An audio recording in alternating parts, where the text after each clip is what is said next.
Hello and welcome to Meet the Mentors. Today we've got Liz Marr from Centurion VAT, who's going to just talk to us a little bit about the importance of VAT. So Liz, over to you. Why is it important for small businesses or start-up businesses to be considering VAT? Well, I think it's just one of those certainties in life, isn't it? They say there's death and there's taxes, Chrissy, and VAT is one of those taxes. It is a big revenue generator for the government, so small businesses can't really ignore it. They can choose how they work with it to some regard, but they can't really ignore it. And do small businesses ignore it then? Well, research would suggest that. I was reading something recently on the website suggesting that out of about 2 million micro businesses in Wales, in the UK rather, about a third of those are unaware of the VAT registration threshold, which is pretty basic VAT knowledge that does need to be out there. Yeah. So the registration threshold is 88,000. Am I right? Currently, from the 1st of April 2015, the VAT registration threshold is £82,000. Okay. And that's driven by what we call your taxable turnover. Now, one of the important things businesses tend to confuse is profit and turnover. And VAT is about what your turnover is, not how much money you make. So if you're selling goods or services in the UK and they're subject to the standard rate of VAT or the reduced rate or even the zero rate, then when that level of turnover gets to 82,000, you must notify the revenue. And how easy is it to notify them? What do you have to do? Where do you go? Everything is virtually done online these days. I mean, in my day there were paper forms as well. But you go in through the government gateway and you apply for registration through there. You don't have to have breached the £82,000 turnover limit in order to VAT register. And I know a lot of people will say, well, why on earth would I want to VAT register if I don't have to? But VAT can actually help you because if you're making taxable sales, you can recover the VAT that you incur in your business. And that's a positive thing. Okay. So what would your top tips be for a business right now to help them about their VAT? Well, I think if you're starting out in business, one of the things to consider is don't confuse VAT with being your money.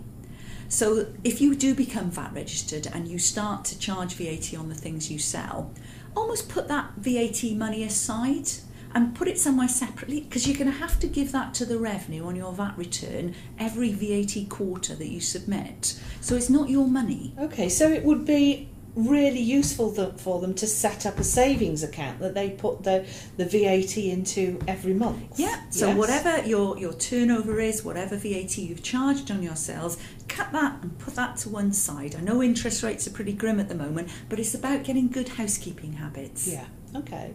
And what's another tip then? Well, I think the other thing that I've learned over 30 years in VAT is make sure when you're pricing the product that you're going to deliver that you make sure you add VAT on top of it. So many times I've seen businesses that get an unexpected VAT bill and they didn't realise they should have charged VAT on the things they were selling. So work out what you need to get for the item you're selling, £50, £10, whatever, and then add the VAT to get your pricing structure right so you don't get caught out. No, that's an excellent tip. And finally, your third tip? Well, I suppose the third thing is just don't be afraid of VAT. I think a lot of businesses, small or large, will leave VAT until it bites them.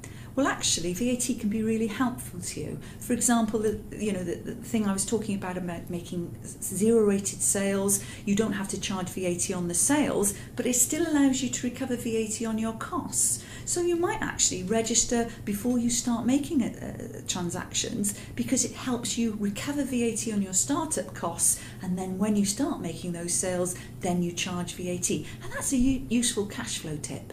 And do you think that other businesses would see you as being more successful or more stable if you are registered for VAT? There is certainly something to that, isn't there? Because, I mean, a VAT registration number comes with it the sense that this business has got more turnover than 82,000 for a start. So it does give you that sense of scale.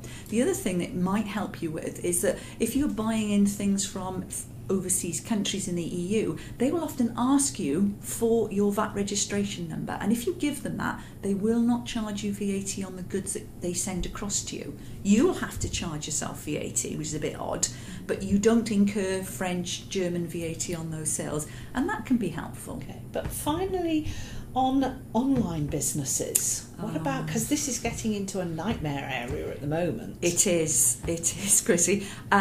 It's been complicated. Over the years, what the revenue tried to drive through is VAT is accounted for in the tax of a country of consumption.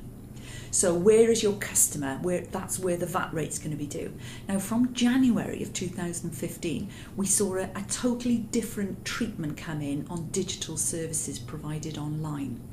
And this has meant from in the past, the UK supplier would have charged UK VAT on their supply. From the 1st of January, for those online digital services, now the VAT's due on the country of the customer.